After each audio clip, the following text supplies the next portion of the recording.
Kita sangat bersyukur kepada Tuhan. Tuhan beri kesempatan ini bagi kita kembali kita beribadah. Ini adalah satu hal yang sangat baik. Saudara-saudaraku, beribadah sangat dikehendaki oleh Tuhan. Di dalam kitab Keluaran pasal 23 ayat 25, Tuhan berkata, tetapi kamu harus beribadah kepada Tuhan Allahmu, maka Ia akan memberkati roti makananmu dan air minumanmu, dan aku akan menjauhkan penyakit dari tengah-tengahmu. Jadi adalah kehendak Tuhan semua kita beribadah. Dan saudara-saudara yang ada di rumah, mari biarpun saudara di rumah, kita harus sama seperti bagaimana waktu kita beribadah, karena ini dikehendaki oleh Tuhan. Bahkan Tuhan berkata, kamu harus beribadah. Jadi ada kata harus. Seandainya saya berkata kamu datang, tapi kalau saya berkata kamu harus datang, itu tekanannya masih lebih berbeda lagi. Yang kedua adalah lebih menekankan, ada kata harus. Dan untuk beribadah ini Tuhan berkata kepada semua umatnya harus beribadah. Saudara-saudaraku, kita juga harus tahu beribadah seperti apa. Karena ibadah-ibadah ini, saudaraku, ada ibadah yang pertama, inilah keturunan Abraham beribadah. Jadi Abraham memiliki anak Ishak, baru Yakub. Yakub memperankan 12 orang, itu merupakan suku bangsa Israel. Dan dalam Keluaran pasal 23 ini adalah pertama-tama ibadah yang harus dilakukan oleh bangsa Israel. Saudara-saudaraku, mereka harus beribadah setelah Tuhan memberikan peraturan ibadah. Dalam Keluaran pasal 19, Tuhan menampakkan diri di Gunung Sinai, dan ini adalah Tuhan mau memberikan kepada Musa bagaimana peraturan ibadah. Dan inti dari semua peraturan itu adalah dalam pasal yang ke-20 ke-10 hukum Taurat, dan selanjutnya semuanya.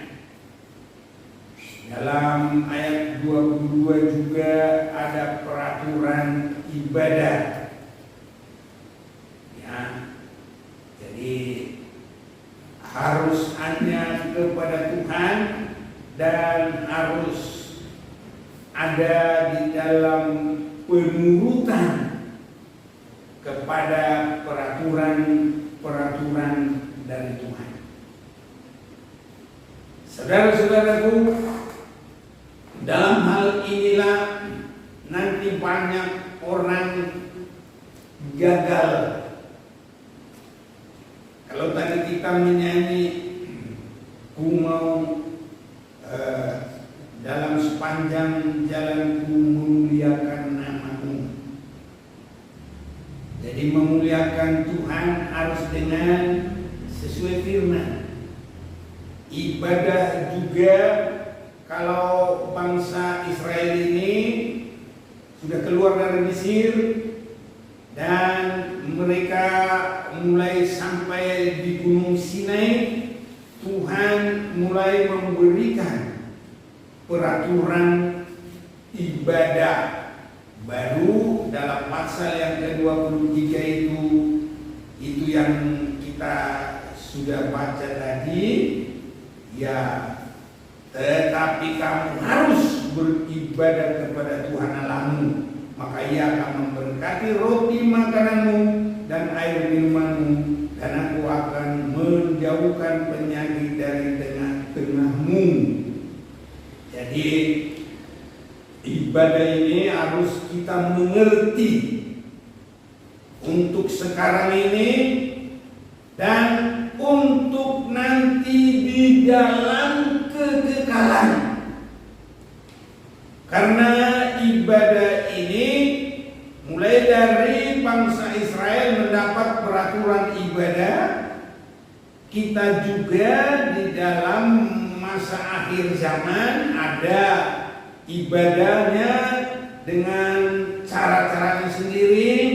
Dan dalam Wahyu pasal 22 nanti di surga juga atau di Yerusalem baru ada lagi ibadah.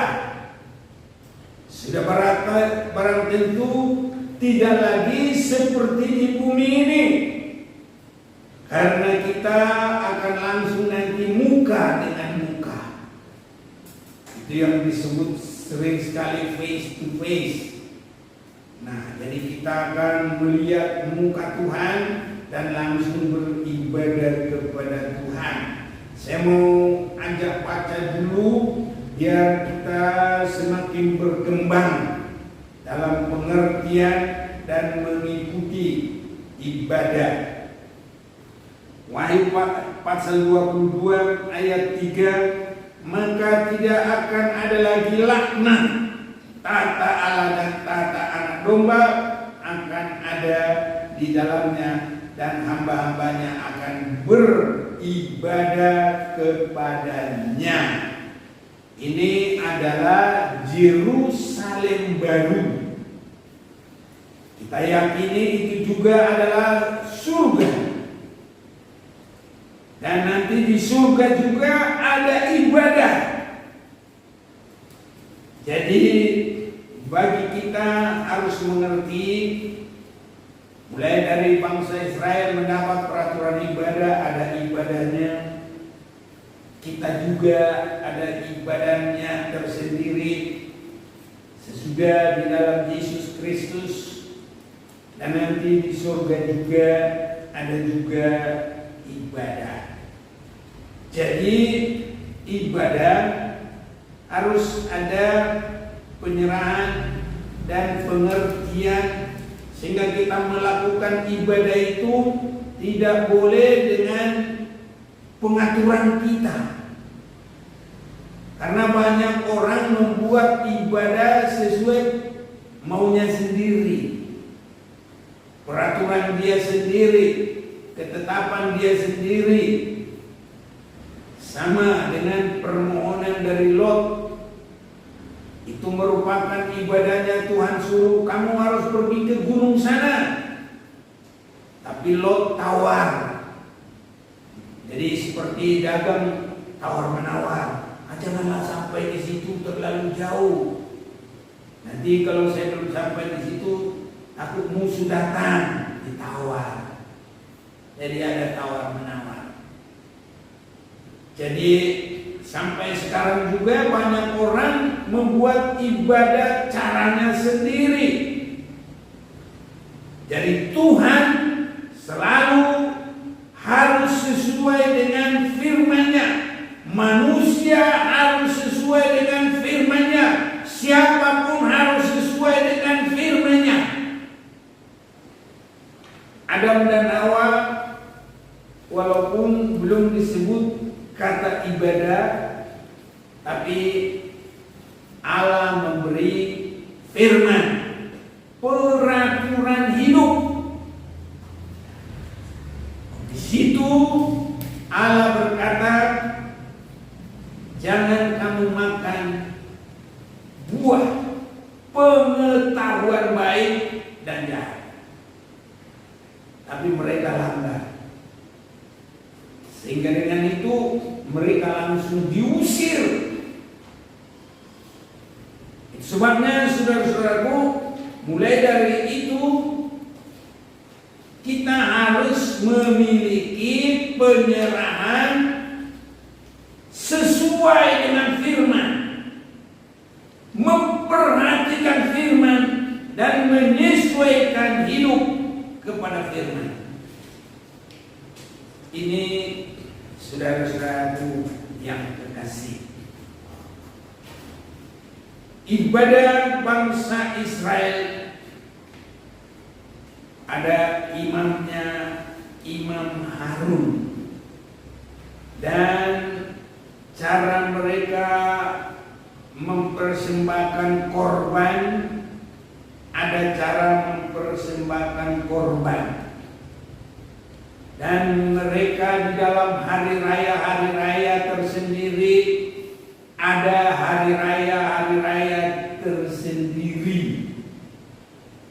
3 kali mereka harus mengadakan hari raya bagi Tuhan, 3 kali setahun. Barangkali ada baiknya juga kita boleh membaca ini. Bangsa Israel harus mengadakan 3 perayaan bagi Tuhan.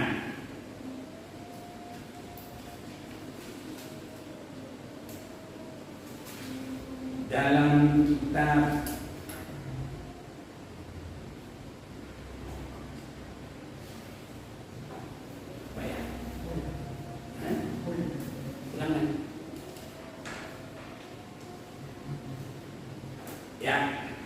Ulangan pasal yang 16.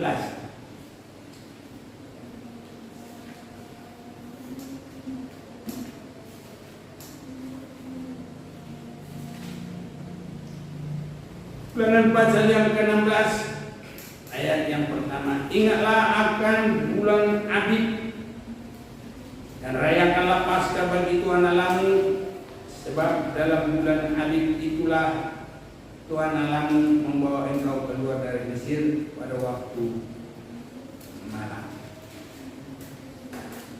3 hari raya utama. Yang pertama itulah Paskah. Ayat 10, hari raya yang ke-50. Kemudian haruslah engkau merayakan hari raya 7 minggu. Itu 7 kali 7, 49. Jadi persis yang ke-50. Itulah hari raya Pentakosta.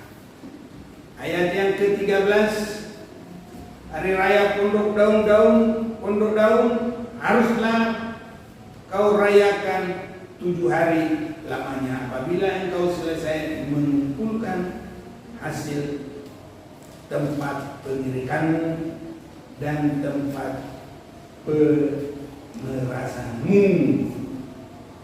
Kita tidak akan sama cara ibadahnya dengan bangsa Israel. Tidak. Karena itu cara ibadah itu sudah Tuhan tetapkan masing-masing.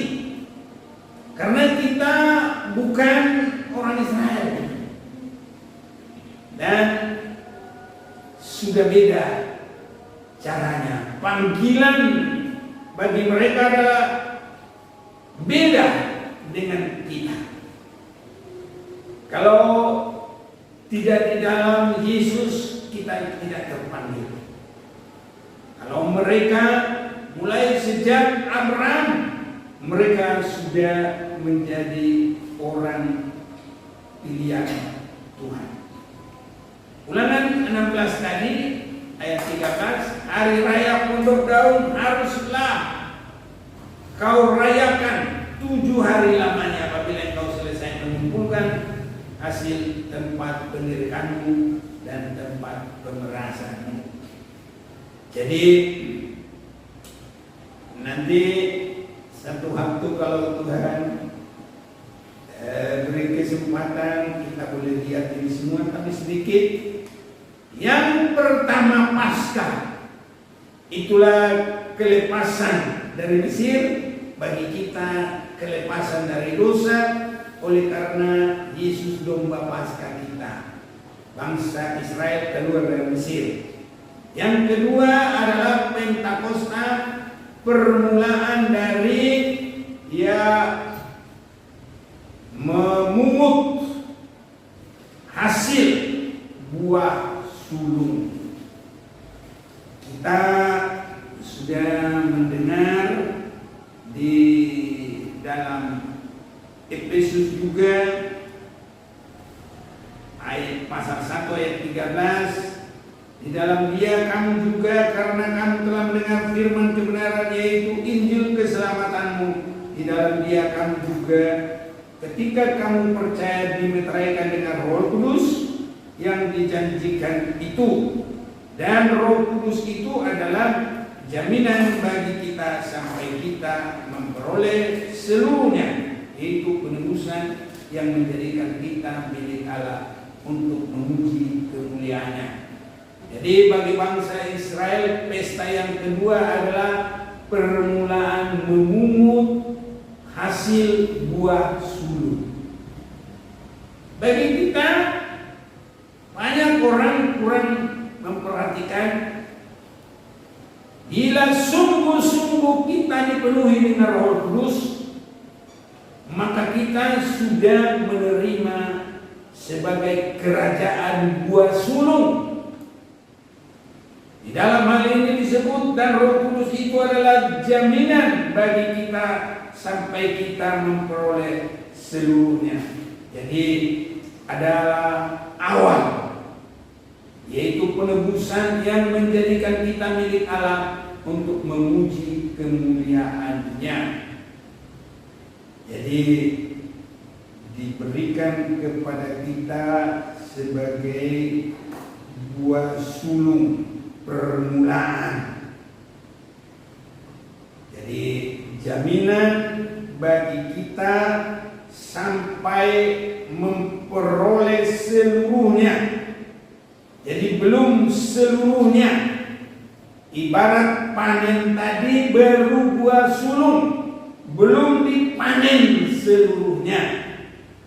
Dan bagi bangsa Israel yang ketiga adalah pesta pondok daun-daunan, adalah menuai seluruh hasil. Dan itu bagi kita adalah umat Tuhan semua dikumpul dari seluruh bumi ini pada hari kedatangan Yesus yang kedua kali. Dan itulah mengakhiri semuanya. Itulah sukacita kita, itu pesta kita. Jadi awali dengan Paskah, kelepasan bagaikan dari Mesir, kelepasan oleh darah Yesus dari dosa, dikubur hidup lama, yang lama sudah berlalu, yang baru sudah datang. Itulah Paskah bagi kita. Dan Pentakosta, kalau bagi bangsa Israel, menuai hasil sebagai hasil buah sulung. Kalau bahasa Batak, patungonan. Nah, saya dulu kalau begini senang. Mana-mana padi yang duluan sudah kuning diambil untuk bisa mendapat nanti berasnya beberapa liter. Wah, beras baru enak. Dan biasanya pakai potong ayam. Nah itu, itu bahasa Batak membuat paturunan, ya, mengambil buah sulung. Jadi belum semua, tapi baru permulaan. Nah, jadi itu bagi kita adalah menerima Roh Kudus sebagai yang awal dan jaminan surga bagi kita. Tadi juga kita sudah baca dari Efesus. Dan pesta yang ketiga menanti kedatangan Yesus yang kedua kali. Jadi saudara-saudaraku, ini dalam pesta-pesta kita ini, cara hidup juga semua harus ada cara yang ditunjukkan dalam hal ini. Kalau tadi sebagai Paskah itu permulaan keluar. Ini kalau di dalam Yohanes 3 ayat 1 sampai 5 ini sama dengan kita permulaan dilahirkan ke dalam kerajaan surga. Ya. Kalau kita sudah menerima Roh Kudus, kita sudah menerima permulaan suasana pengalaman surga. Sebabnya murid-murid sebelum dipenuhi dengan Roh Kudus masih banyak kekhawatiran, masih banyak keakuan, ya ingin lebih besar, lebih hebat. Ada yang khawatir, ada yang takut. Tapi semenjak mereka menerima Roh Kudus, mereka semua berubah, kecuali satu yang tidak berubah. Itulah Judas. Dia sekali duit tetap duit yang menguasai hidupnya. Itulah Judas. Jadi semua pelayanannya duit. Cuma kalau tidak sungguh-sungguh mau beribadah mencari kerajaan surga, jabatannya diganti, matinya juga, jatuh tertelungkup, perutnya pecah, isinya juga terburai. Itu sebabnya kalau murid-murid itu 11 murid itu justru mereka ada kegerakan rohani, pengalaman baru yang luar biasa, dan mereka tidak khawatir dan terjadi kegerakan rohani. Itulah yang disebut kegerakan gereja mula-mula, gereja awal. Dan mereka dipakai Tuhan. Petrus sekali berkhotbah, ada bertobat 3.000 orang. Semoga semakin terjadi untuk akhir zaman ini. Tuhan memakai hamba-hambanya. Karena itu juga adalah sebagai kegerakan awal, disebut juga hujan awal. Nanti untuk memasuki kegerakan akhir,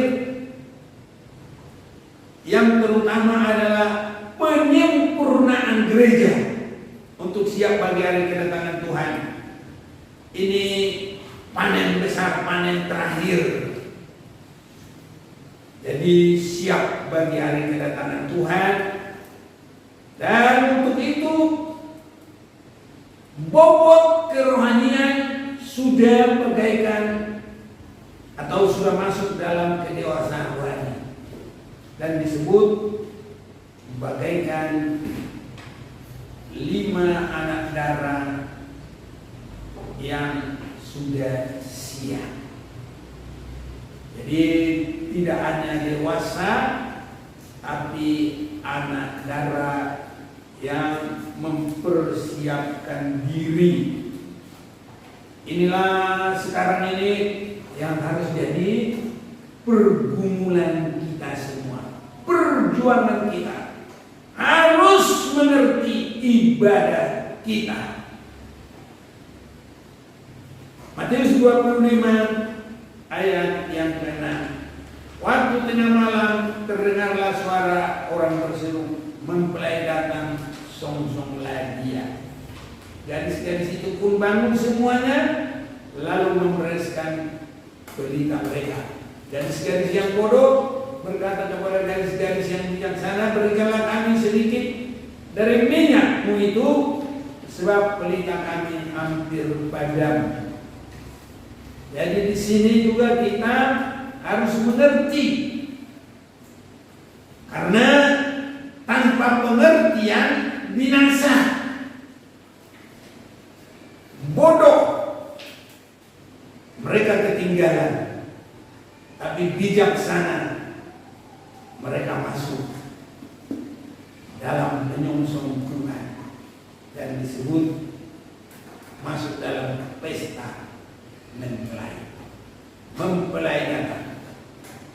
Kalau kita lanjut ini dalam Wahyu 19 ayat 7, itu adalah pesta nikah anak domba Allah. Ke situ, karena mempelai datang untuk apa? Pesta nikah anak domba Allah.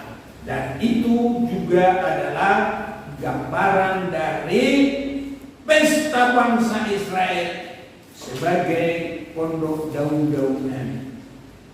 Di situ bertemu semuanya. Saudara-saudaraku, jadi kita sudah melihat bangsa Israel ada ibadahnya. Kita juga ada ibadahnya. Dan kalau kita mau membaca di dalam Ibrani pasal yang ke-9, semua ibadahnya bangsa Israel ini harus menjadi pelajaran bagi kita.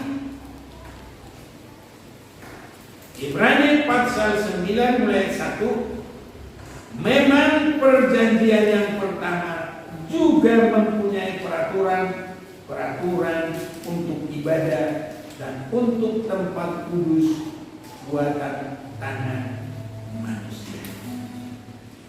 Jadi Ibrani pasal 9 ayat 1 kita melihat dalam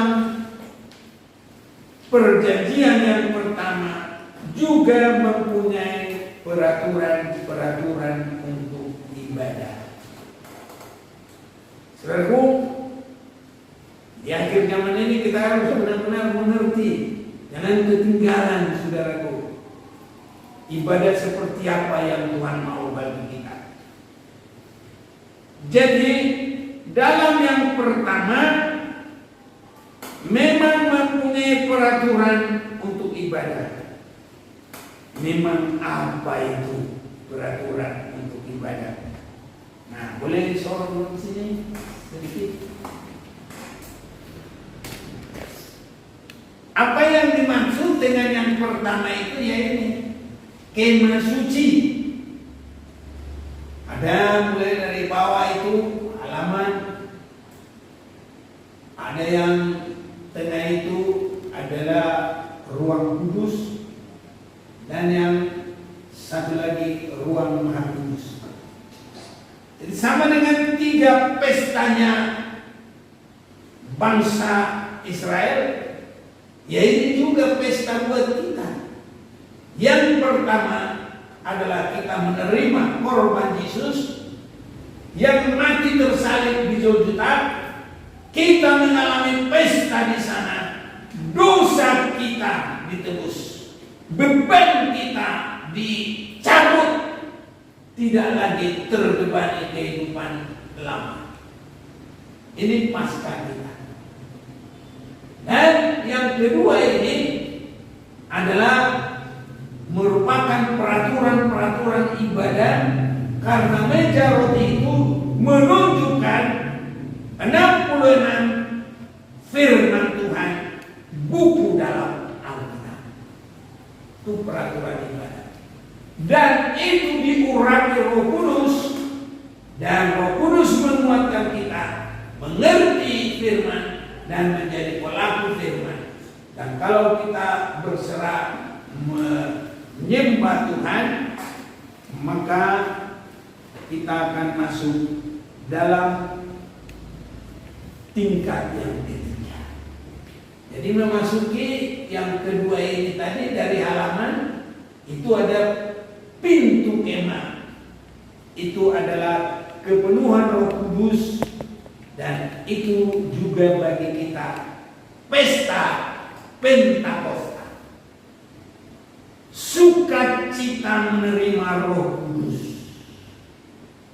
Dan untuk yang ketiga, kalau kita sudah menang dalam pergumulan, dalam 1 Tesalonika 5 ayat 23, semoga tubuh roh dan jiwamu sempurna, tidak bercacat celah pada hari kedatangan Tuhan. Itu akan membawa kita kepada pesta nikah anak domba Allah. Itu merupakan pondok daun-daun. Jadi di dalam yang pertama itu adalah peraturan-peraturan ibadah.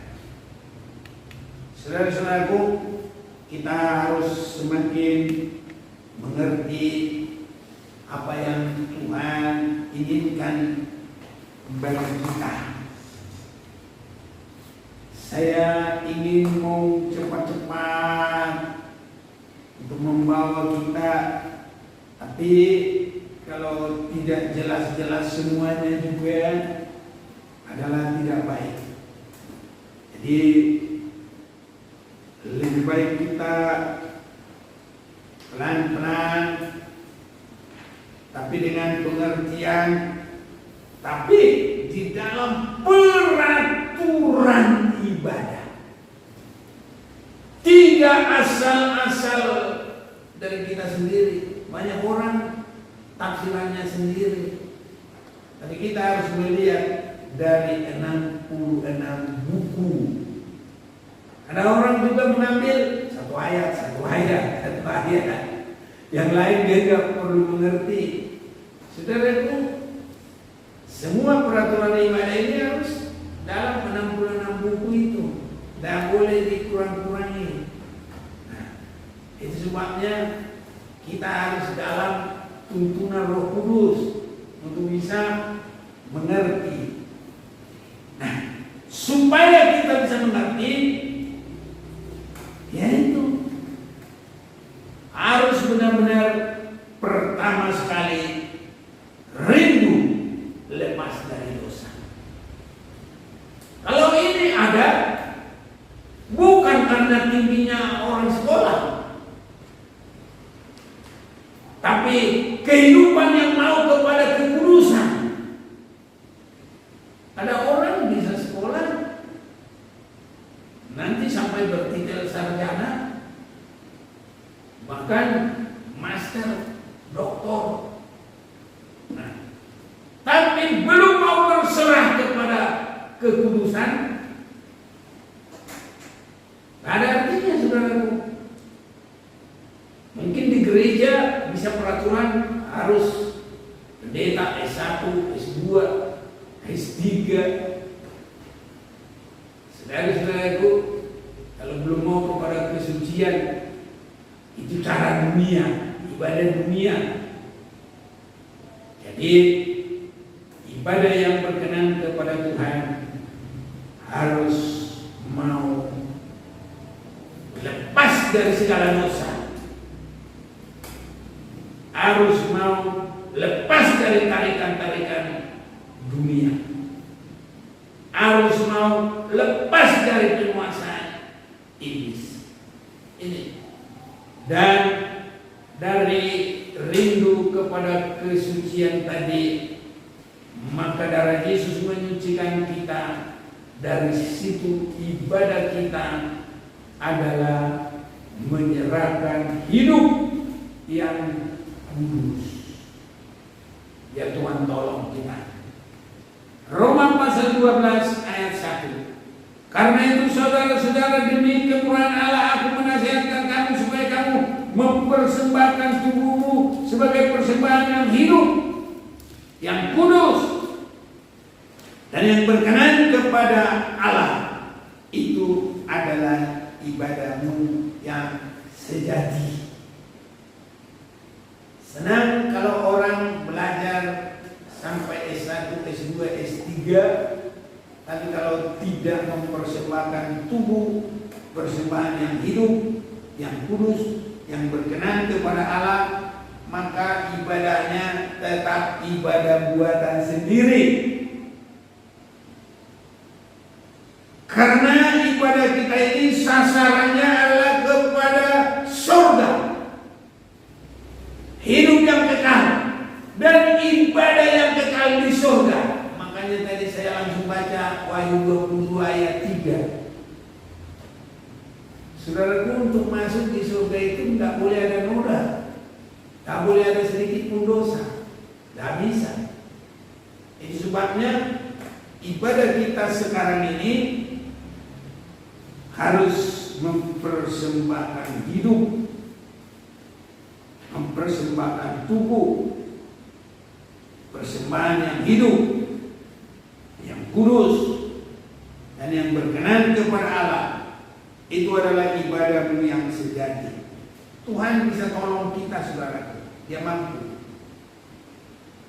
Itu sebabnya kalau orang belum mau melepaskan dosa, masih hanya ingin kesenangan duniawi, dengar firman begini ini berat dia, saudaraku. Gak mampu. Ya, dan bisa. Nanti dia bilang hanya oleh anugerah, hanya kemurahan Tuhan. Kemurahan Tuhan itu adalah Yesus memberikan darahnya, tubuhnya, sama dengan bangsa Israel di Mesir. Ayo semua, setiap rumah harus merayakan Paskah. Ambil domba, ambil dari darahnya satu, diambang dan jenang pintu. Harus ada itu, saudaraku. Dan nanti ada Tuhan datang. Dia kalau melihat darah itu, tidak membiarkan kematian dalam rumah itu. Tapi kalau tidak ada darah itu, terjadi kematian. Dan ini terjadi bagi semua orang Mesir. Sehingga mereka berkata, semua orang Israel berangkat. Ya, bukan karena kekuatan mereka, tapi karena mereka merayakan pesta Paskah. Saudara-saudaraku, dalam waktu mereka keluar ini, hal yang luar biasa terjadi. Supaya mereka cepat keluar, malah orang Mesir berkata, cepat-cepat keluar. Apa yang kamu mau? Domba nih, pakaian nih, emas ini.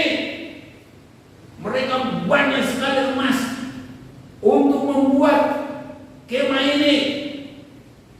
Guru, banyak sekali emas, ratusan kilo untuk itu. Tabut itu peti emas semua dari luar dan dalam. Misbah dupa emas, pelita emas, namanya pelita emas, ya emas. Meja roti emas. Ini saudara-saudaraku, orang Mesir, nih semua ambil, cepat keluar. Ini saudara-saudara. Dan mereka harus berjalan, saudaraku. Tidak boleh, wah udah aku tinggal di sini aja, tidak boleh. Nah, kalau memang orang yang begitu itu tidak berkenan kepada Tuhan. Nanti kalau mereka sudah jalan juga mau lagi tidak berkenan kepada Tuhan.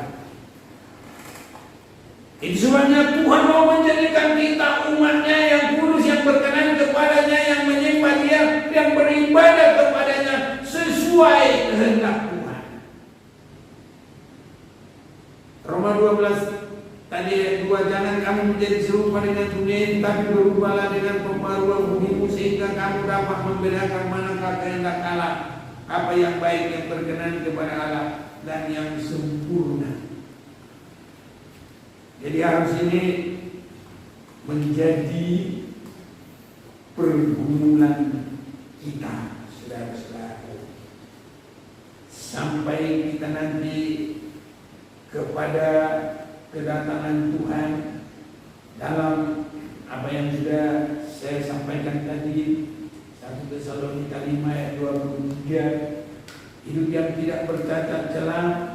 Dan dalam Matius 25 ayat 6, bagaikan 5 anak darah yang pintar. Ayat 7, dan itulah yang siap ke dalam pesta nikah anak domba Allah. Jadi saudara-saudaraku yang dikasih, ada satu peribadatan yang berkenan kepada Tuhan. Bangsa Israel ada tempat ibadah mereka seperti ini. Tapi nanti kita ada juga, saudara-saudaraku, namun bukan ini lagi. Ada juga dalam perkembangan. Jadi ibadah itu juga ada di dalam perkembangan dan harus menjadi ibadah yang baru. Kalau kita boleh baca mulai ayat 10 dalam Ibrani 8, maka inilah perjanjian yang kuadakan dengan kaum Israel sesudah waktu itu, demikianlah firman Tuhan, aku akan menaruh hukumku dalam akal budi mereka dan menuliskan dalam hati mereka, maka aku akan menjadi Allah mereka, mereka akan menjadi umatku. Mereka tidak akan mengajar lagi sesama warganya atau sesama saudaranya dengan mengatakan, kenallah Tuhan, sebab mereka semua besar kecil akan mengenal aku.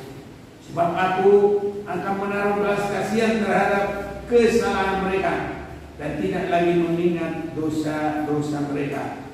Oleh karena ia berkata-kata tentang perjanjian yang baru, yang menyatakan yang pertama sebagai perjanjian yang telah menjadi tua, dan apa yang telah menjadi tua dan usang telah dekat kepada kemusnahan. Jadi apa yang kita perhatikan di sini, ibadah itu juga ada perkembangan. Jadi harus ada perkembangannya. Saya menceritakan tentang perkembangan ini supaya gampang dimengerti, bagaikan anak bayi yang pada awalnya sekali lahir langsung ada 5 kilo. Wah, itu besar itu. Susah melahirkan bayi 5 kilo. Emang kelihatannya begitu menyenangkan, apalagi dia sehat, mamanya juga sehat. Senang banget. Semua yang lihat juga berkata, wah gemasan bu. Nah, anjing aja kalau kelihatan lucu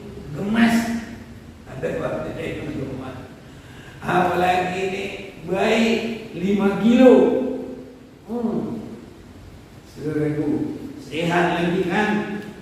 Sayangnya sudah 5 bulan masih 5 kilo. Lebih sayang lagi 5 tahun masih 5 kilo. Bukan sayang lagi, sudah menjadi